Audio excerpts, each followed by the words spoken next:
Uttar Pradesh labour card या UP labour card या इसे श्रमिक कार्ड भी बोला जाता है। ये अगर आप बनाना चाहते हैं तो बहुत ही आसानी से आप 2 से 5 मिनट में आसानी से बना सकते हैं और आज इसका हम लाइव प्रोसेस दिखाने वाले हैं।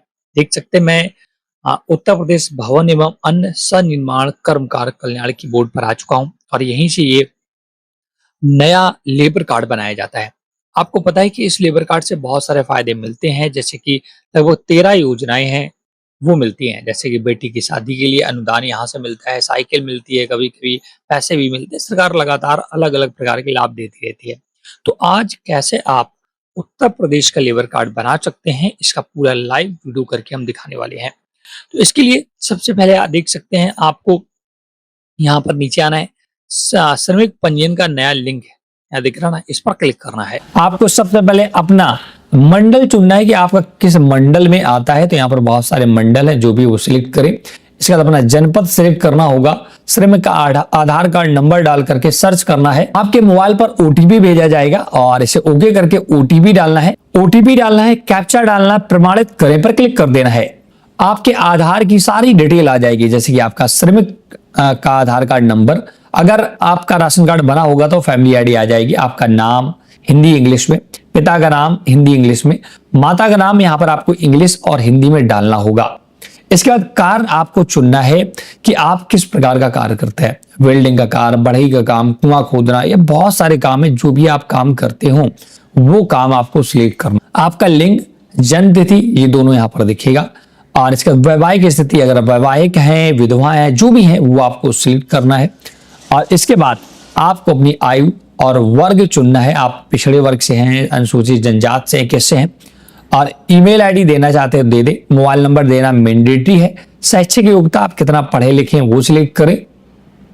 यदि श्रमिक मनरेगा में कार्यरत है तो टिक करें। अगर आप मनरेगा में भी काम करते हैं तो यहाँ पर टिक। अब आपको अपना एड्रेस डालना होगा। एड्रेस में जैसे कि आपका जनपद, आपका तहसील, आपका नगर निकाय है या विकास खंड है वो, और वार्ड संख्या वगैरह, ये भी पूरा डिटेल भरना है, मकान नंबर, मोहल्ला वगैरह। और अगर आपका ये वाला पता और आवेदक का स्थायी पता सेम है तो उस पर क्लिक कर देंगे तो दोनों पते एक से भर जाएंगे। अब दोस्तों आता है नेक्स्ट ऑप्शन। यदि आप विदेश में काम करने के लिए इच्छुक है तो हाँ करें, नहीं तो नो पर क्लिक कर दें। नॉमिनी का विवरण भी देना इंपॉर्टेंट है। क्या नॉमिनी भी यूपी BOCW में पंजीकृत है? तो अगर है तो यहाँ पर क्लिक करें। और अब नॉमिनी का डिटेल डालना है, जैसे कि इंग्लिश में नाम, हिंदी में नाम, और श्रमिक से उसका क्या संबंध है। श्रमिक के परिवार के सदस्यों का विवरण, आपके घर में कितने सदस्य हैं वो पूरा डिटेल यहाँ पर भरना होगा। जैसे कि आपका अगर मान लो पत्नी है तो सदस्य की पंजीयन संख्या अगर अवेलेबल है तो डालें, नहीं छोड़ दें। पत्नी का नाम और हिंदी में नाम, आधार संख्या डालना है। लिंग, जन्म तिथि, आयु, वर्ष और संबंध, शैक्षिक योग्यता चुन करके जोड़े पर क्लिक करेंगे। अब आपके और भी पुत्र हैं तो उनको भी बारी बारी डिटेल भर करके जोड़ लेना है, मतलब घर के सभी सदस्यों के नाम यहाँ ऐड कर देने हैं। अब दोस्तों बैंक का विवरण आएगा। आपको बैंक का विवरण यहाँ भरना होगा, जिसमें आपकी कोई भी सहायता होती है वो डायरेक्ट सरकार आपके पास भेज सके। इसके लिए खाता संख्या, IFSC कोड, बैंक का नाम, खाता का प्रकार चुनना होगा, IFSC कोड वगैरह डाल करके आगे बढ़ना होगा। नीचे आएंगे तो पहले दोस्तों घोषणा पत्र आपको अपलोड करना होता था, बट अब यहीं पर घोषणा पत्र आपको देना होगा। यहाँ पर घोषणा पत्र में सिर्फ आपको डिटेल भर करके नीचे आना है। नियोजक का मतलब होता है दोस्तों जहां पर आप काम करते हैं। जैसे कि अगर आप किसी फैक्ट्री में काम करते हैं तो उसका डिटेल भरना होगा। अगर आप मनरेगा में काम करते हैं तो अपने ग्राम प्रधान की डिटेल भर दे। अगर आप एक से अधिक जगह काम करते हैं तो नियोजक की संख्या 2 भरेंगे तो ऑटोमेटिक यहाँ पर 2 लोगों की डिटेल ऐड करने का ऑप्शन आ जाएगा। देखिए कार्य के प्रकार का नाम चुने।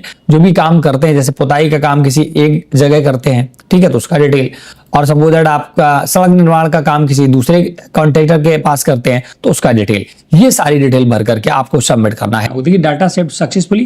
अब आपको फीस भरनी होगी।